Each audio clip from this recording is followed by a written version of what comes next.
Argentina's political system is built on the standards of a representative democracy dominated by a federal system.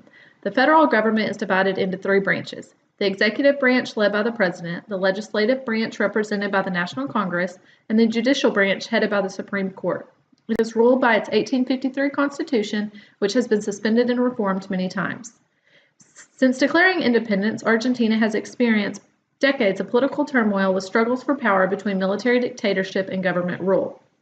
The current president, Mauricio Macri, is Argentina's 53rd president and assumed office in 2015. He's a political conservative and former mayor of Buenos Aires. Since taking office, he has moved to end the country's isolation from financial markets by settling part of its outstanding debt. Former President Barack Obama visited Argentina back in 2016 to improve relations between the two countries and relieve tensions related to trade and foreign investment. The U.S. will also assist Argentina with counterterrorism efforts, as there has always been an underlying threat of terrorism in Argentina. Freedom House classifies both Argentina and the United States as free countries. However, Argentina's score has always been lower than the United States, scoring a 2 out of 7.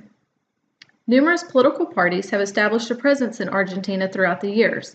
The most dominant parties have been the Radical Civil Union, the Republican Party, and the Justicialist Party, also known as the Peronist Party, which was formed by Juan Perón, former military lieutenant and three-time president. Peronism is the dominant political brand with an influential and enduring legacy in Argentina politics. The Political Stability Index measures the likelihood that politically motivated violence and terrorism will destabilize the Argentine government. As you compare the United States and Argentina, you will find that violence and instability greatly undermine Argentina's political institutions, even as civil society united against military brutality.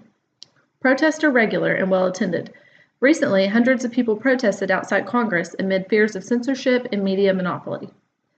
Next, the government effectiveness measures the quality of public services, civil service, and the degree of independence from political pressures.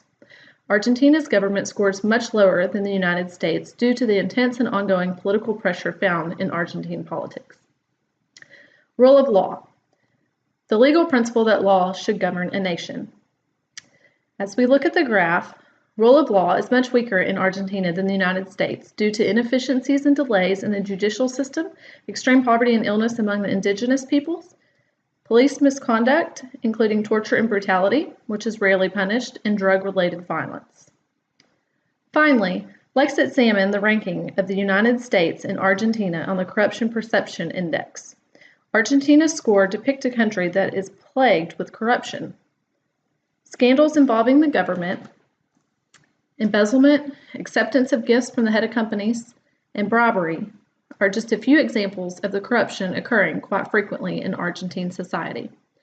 In closing, let's listen to President Macri and his plan to address the top issues facing Argentina.